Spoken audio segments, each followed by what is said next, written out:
It's that time of the day again where you guys check in with me, Rolene Marks, right here on the Israel Brief, brought to you by Lay of the Land for your top stories making headlines in Israel. It is day 152 of Israel's war with Hamas, which started on the 7th of October.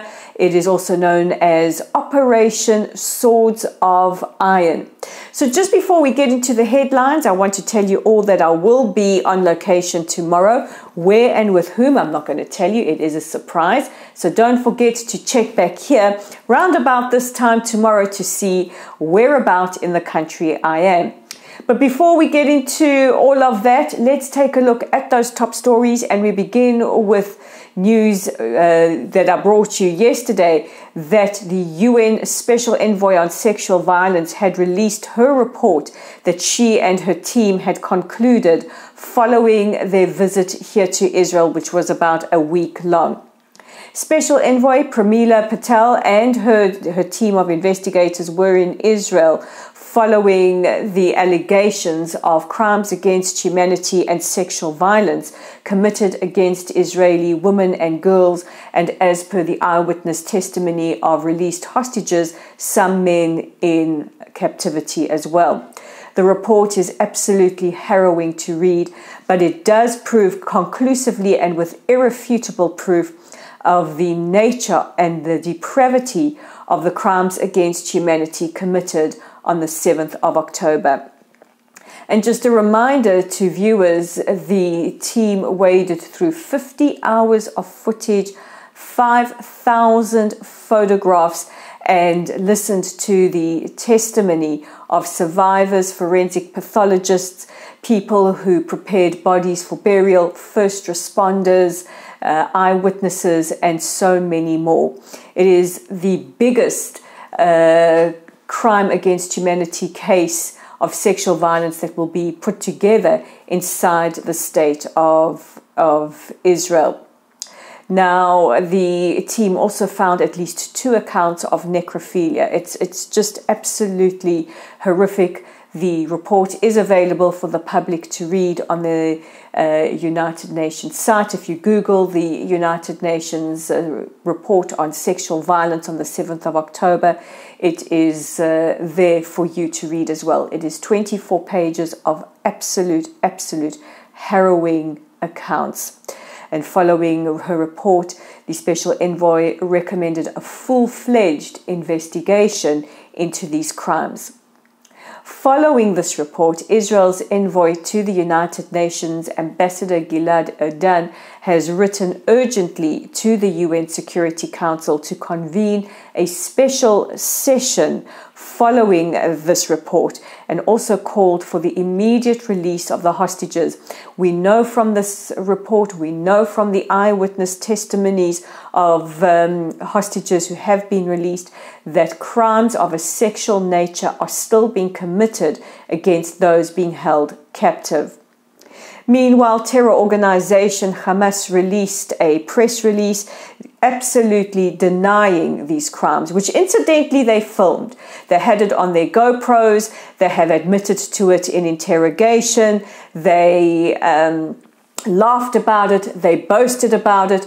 We have found the directives on their bodies, on their persons, of those that were killed. We have found the directives of that in the Gaza Strip, and those interviewed in interrogation have said quite categorically, we were told to rape women and children in order to dirty them, in order to dirty the Jews. So it's very interesting, and if it wasn't so sick, it would be almost laughable that they are denying these crimes, which they so gleefully recorded for the world to see. Not forgetting that we actually saw Naama Levi and Shani Look, just 2 of our young women, and we saw the evidence of sexual and other assault committed against them. Well, they have denied it. They have said there is no basis, there is no evidence, and they said Israel has killed 40,000 Gazan civilians, which is in direct contradiction to the number they gave today, which was 30,000 civilians in Gaza. And yesterday I broke down, when we listen to these kinds of statistics, what we need to take into account. So check out yesterday's video for more information about that. The issue of humanitarian aid is one that is garnering a lot of headlines around the world, a lot of pressure on Israel to ensure humanitarian aid, which Israel has said we are absolutely doing. According to the latest statistics coming in from the Kogat unit today, this is the unit in the army that is responsible only for ensuring humanitarian aid. They said, before October the 7th, 70 trucks were entering the Gaza Strip per day. And since then, at least in the last 2 weeks, an average of 102 trucks are entering the Gaza Strip.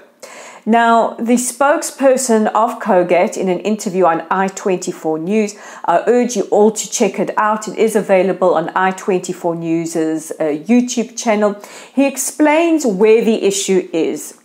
The trucks are at the Kerem Shalom crossing. They are ready. They have been inspected. They need to go in.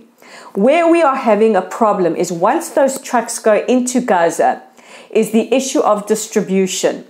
There is a lack of manpower with the humanitarian organizations on the ground. There are a notable lack of truck drivers willing to drive into the Gaza Strip, because we have had several incidents of truck drivers and trucks being attacked and being looted. The World Food Aid Program ended their humanitarian aid convoys several weeks ago, saying that it's too violent for them to send in their aid. Since then, Israel has worked with various countries, including the United States, Jordan, the UAE, France, and Egypt, to airdrop humanitarian aid inside the Gaza Strip. Yesterday, the Americans announced that they are looking at the possibility of sending aid via sea, and the European Union said they are in talks to set up a humanitarian aid corridor from Cyprus to the Gaza Strip. So we are looking at every possible scenario, but Israel makes their viewpoint very, very clear. There is no limit to the amount of food and humanitarian aid that can enter the Strip. The issue where it falls is on the United Nations, their various agencies and various humanitarian agencies on the ground that need to be able to distribute that aid. Not to mention the fact that Hamas is also hijacking that humanitarian aid in order to push that narrative that Israel is starving Palestinians. It's very, very important that we understand the facts, because facts matter. And it's important, and it does have an effect on Jewish communities around the world. In a few days, we'll mark the start of Ramadan. This is the holy Muslim month of Ramadan. And as always, there is a lot of issues around what will happen on the Temple Mount. The Temple Mount is a flashpoint, and I know there are many different opinions out there on, rights to the Temple Mount, but we always have to remember what happens on the Temple Mount affects billions of Muslims around the world. So Israel wants to maintain what we call the status quo, which is the safety and the ability for Muslims to pray safely on the Temple Mount. In the past couple of years, we have seen an uptick in violence, in terror attacks, in riots on the Temple Mount, which has resulted in the Israeli police having to go in and quell riots. And, we don't want a repeat of that. So last night, Prime Minister Netanyahu issued a statement. He said the following. He said he reiterates that Israel safeguards the freedom of all religions and the safety of all religious sites, especially the Temple Mount.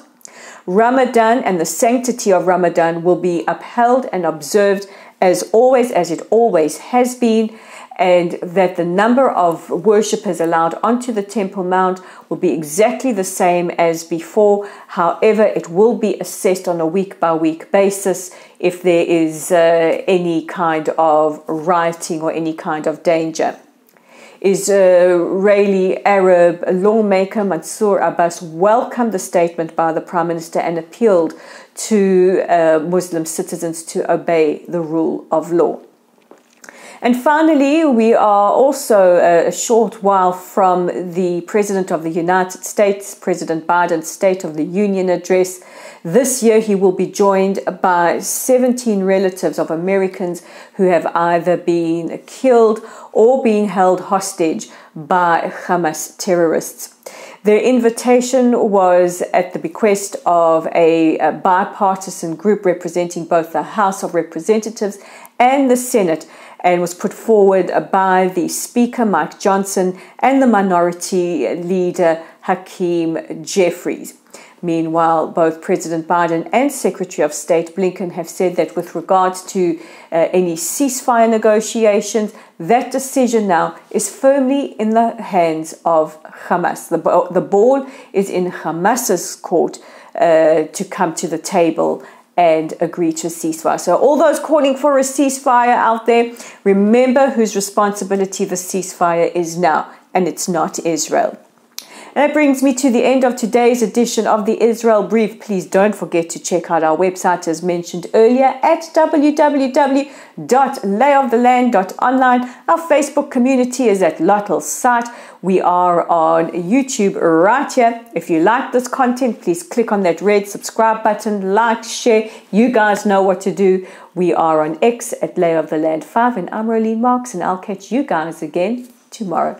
Take care of yourselves. Take care of each other. Bye for now.